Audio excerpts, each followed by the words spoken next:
I need you to understand something before I tell you about Threshold 9, because if you don't understand it, none of the rest will make sense, and you'll walk away thinking this is a story about aliens. It isn't. It's a story about debt collectors, and about how the oldest debts are the ones nobody alive remembers signing for. I was a contract xenoarchaeologist, not the romantic kind you see in the entertainment feeds. No whip, no ancient curses, mostly paperwork and core samples, and telling mining companies things they didn't want to hear so they could ignore me on the record instead of off it. Halcyon Cade Extraction hired me for 6 weeks on a rock called Nine Sepulchre, out past the Antares Relay, where the charts get thin and the insurance premiums get thick. I signed the contract without reading the historical annex. That's on me. I've had a long time to sit with that. Let me back up further than that though, because you need the old story first, the one humanity mostly forgot on purpose. 11,000 years ago, humanity was not a spacefaring species building corporate mining rigs. We were a dying one. Actually dying, down to what the reconstructed genetic bottleneck data suggests was somewhere under 40,000 breeding individuals scattered across a handful of valleys, staring down a compounding catastrophe of climate collapse, disease, and each other. Every human alive today is descended from the survivors of that bottleneck. According to what's left of the old record, scraps, a few sites human archaeology never fully explained, myth cycles of a dozen unrelated cultures that all describe roughly the same event in roughly the same language of skyfire and sky teachers. Something intervened. Not gods. The myths call them gods because that's the only word Bronze Age humans had for vastly more capable than us. They were a species.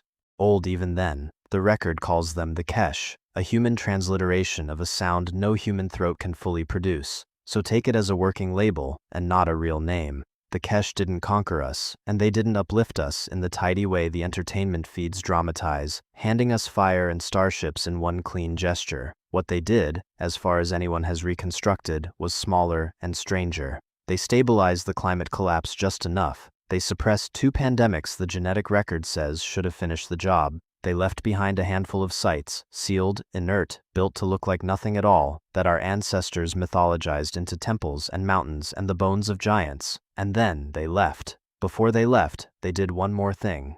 The part buried in Halcyon Cade's historical annex that I signed without reading. They sealed something, not a gift, a grave. On a rock in what's now called the Antares Drift, they built a containment structure unlike anything else they left behind, layered it under kilometers of rock, and then, sit with this, they stayed, for generations, long enough that the site shows evidence of continuous occupation spanning, by isotopic dating, at minimum 800 years, before the last of them departed and left one message behind, in a script that took 4 independent research teams working across 3 centuries to even partially translate. The translation isn't poetic. Kesh apparently didn't do poetry. Or if they did, none of it survived. It's closer to a hazard label. It reads, as close as anyone has gotten. This is a wound we could not close, only cover. We paid what it cost to cover it. Do not calculate whether it is worth uncovering. There is no version of that calculation that ends well. Whoever you are, whatever you have become, whatever you need, it is not worth what is under this rock. We know, because we needed something once too, and we thought we could take the risk and trade. We were the strongest thing we knew of. It did not matter. That's it. That's the whole warning. It doesn't say what's under the rock, doesn't say what the Kesh needed, or what they traded, or what happened when they took the risk. Just, we tried this, we survived it, barely, and it cost us being what we used to be. Don't. Humanity found that rock 200 years ago, flagged it, quarantined it under the old Unified Survey Accord, and then, over 2 centuries of bureaucratic drift and the simple fact that nobody alive remembered why the quarantine existed, slowly stopped caring. The Accord's protective status got reclassified from absolute exclusion to restricted access pending review in a committee vote nobody covered. Then Halcyon Cade found threnite in the Survey Corps samples, the resource every hyperdrive manufacturer in human space has been rationing for a decade, and Nine Sepulchre's readings suggested a deposit that could supply the entire Sol compact for 200 years. So Halcyon Cade petitioned for a full reclassification, and that's where I come in, because someone still had to sign off that the historical designation didn't legally block the drill. I want to tell you I raised the alarm the second I read the warning inscription in full, the version that hadn't been trimmed down for the shareholder briefing. I didn't. I flagged it as advisory, non-binding, culturally significant, recommend further study, because that's the phrase that keeps a contractor employed. I told myself the Kesh were talking about something else, some ancient rivalry humanity had no part of, and that 11,000 years and 100 generations of quarantine had probably been enough for whatever it was to go quiet. If it had ever been anything at all, and not just old fear calcified into scripture. There was one dissenting voice at the licensing hearing, and I want to describe her properly, because everybody in that room decided she was nothing, the same way an old gray creature once got laughed at on some backwater station's assembly floor for saying almost exactly the same thing about a different little blue rock. I don't think that's a coincidence. I think it's a pattern the universe runs on a loop, in 1,000 systems, with 1,000 different comfortable species standing in for the fools, and the only variable that ever changes is who's foolish enough to be sitting in the audience that day. Her name was Dr. Ime Okonjo-Larsen, 81 years old, 56 of those spent as the Unified Survey Accord's lead custodian for Kesh-designated sites, a position that by then existed mostly on paper, kept alive by institutional inertia rather than conviction. She flew in on her own dime because the Accord wouldn't cover the transit. Small, stooped, a cane made of an alloy that had gone out of fashion 40 years earlier. When she stood up in that boardroom, the board chair actually checked his wrist display while she was still walking to the podium.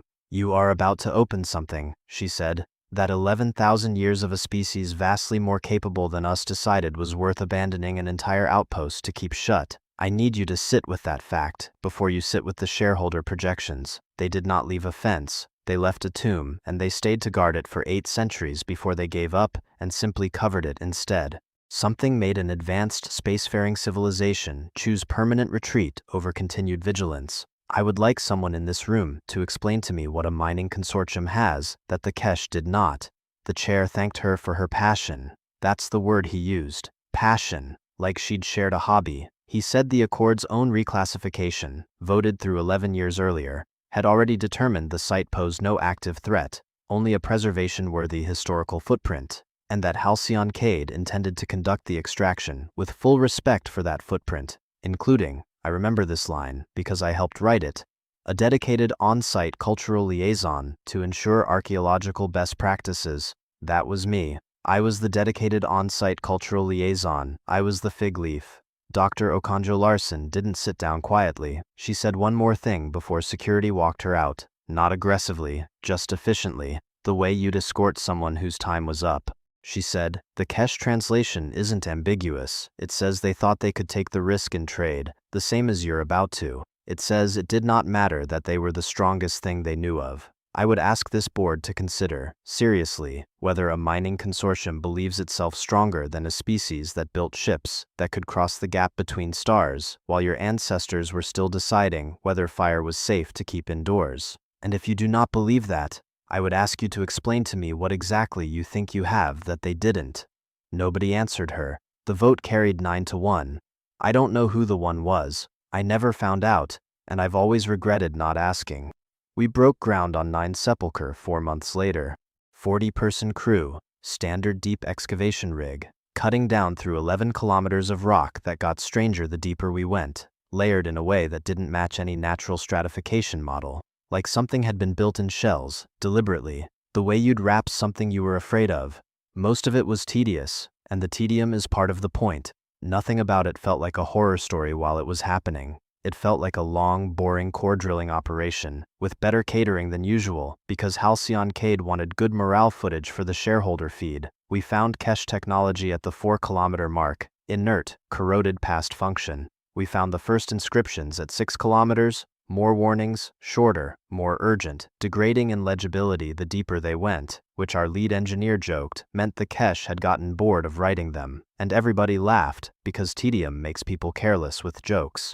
At 8 kilometers we found the outpost itself, living quarters, if Kesh had lived the way the architecture implied, arranged in defensive rings, 8 centuries of continuous occupation, exactly as the surface record predicted. And then, at the center of the outermost ring, we found what the outpost had been built to watch. It wasn't a creature. I want to be clear about that, because I know what genre this sounds like, and I know what you're picturing, and it isn't that. It was closer to a wound in the structure of the rock itself, a chamber roughly 200 meters across, where the material stopped behaving like matter is supposed to behave.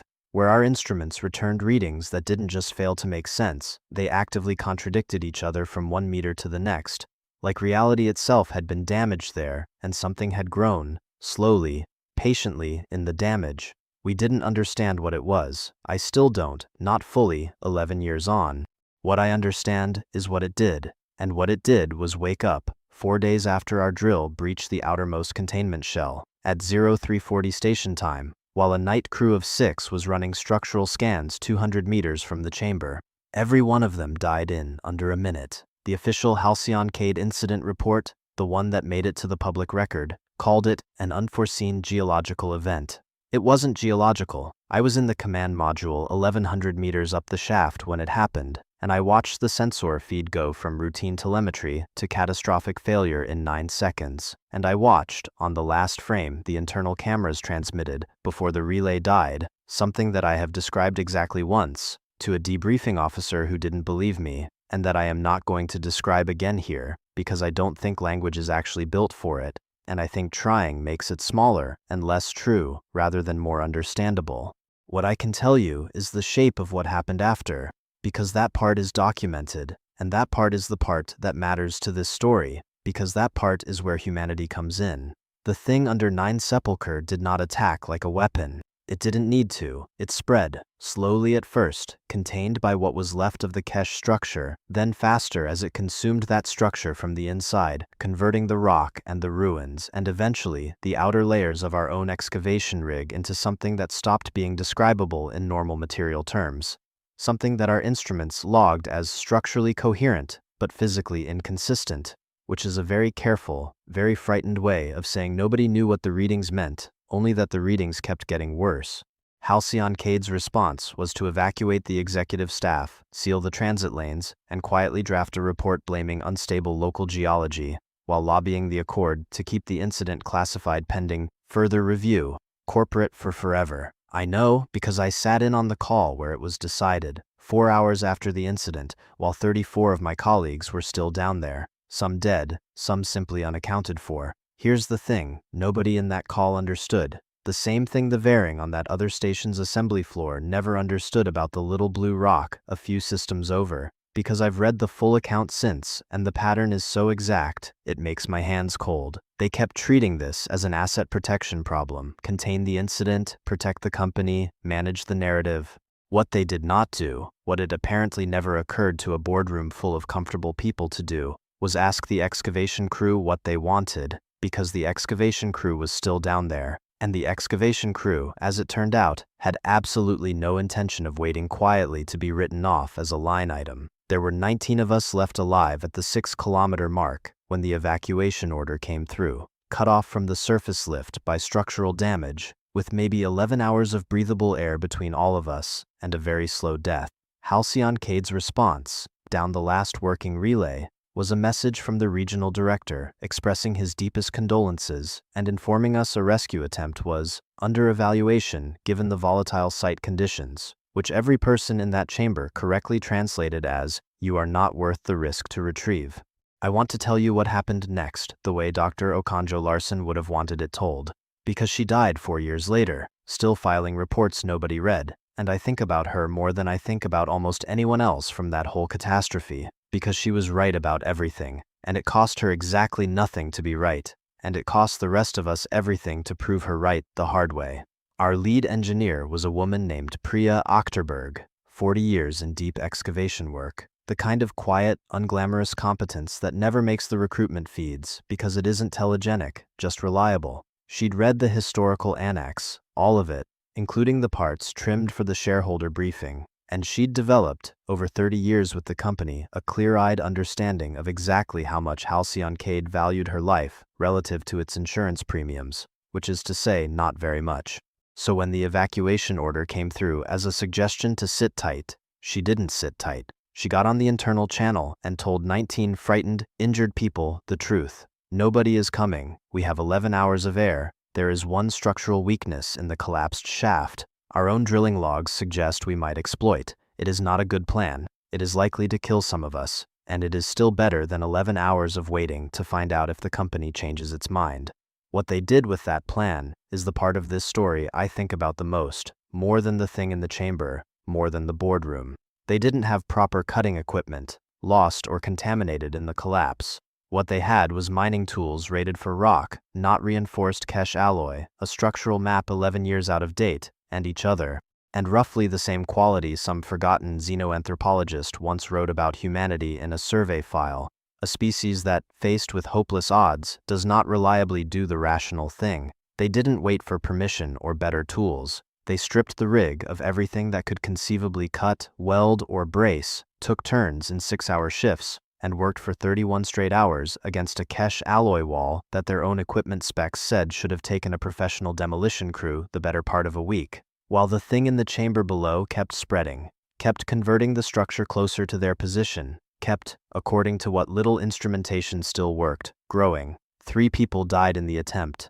I'm not going to pretend this was a clean, triumphant story, because it wasn't. 2 died in a secondary collapse 18 hours in. 1, a 26-year-old junior tech named Dae-jung Osei, went back alone into a section already flagged unstable to retrieve a cutting rig the others needed. Without it, the whole plan died with him if he didn't, and the section came down before he made it back out. They broke through into a service conduit that predated our own excavation, a Kesh access shaft running up and around the collapse rather than through it, at hour 31, with maybe 90 minutes of air left between 16 surviving people. They climbed it in the dark, lights failed, and came up 800 meters from the surface access point. Priya Achterberg was last out, having stayed at the base coordinating everyone else up ahead of her.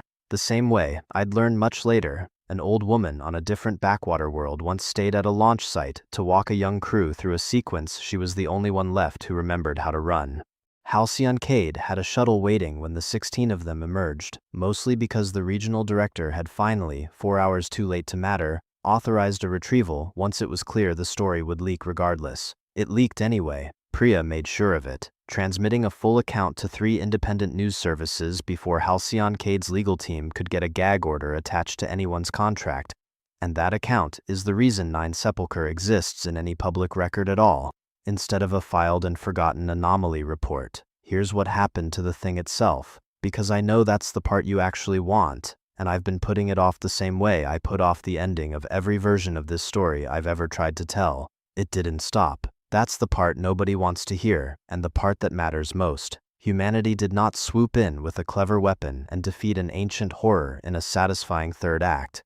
What happened is that the Unified Survey Accord, shamed into action by 16 survivors and a very public Priya Achterberg standing in front of every camera that would have her, finally deployed a full containment response, using the Kesh outpost's own architectural logic as a template, because the 8 centuries the Kesh spent there weren't wasted guard duty. They'd been building something the whole time, a containment structure so patient and vast it looked, to 11,000 years later human sensors, like natural rock, until engineers working off Priya's recovered data and Dr. Okonjo Larson's decades of unfunded research recognized the pattern and rebuilt it. It took 6 years and cost more than the threnite deposit could ever have been worth, a fact Halcyon Cade's shareholders never let the board forget. The company quietly ceased to exist in its original form 8 years after Nine Sepulchre, which I won't pretend broke my heart. The thing under the rock is still there.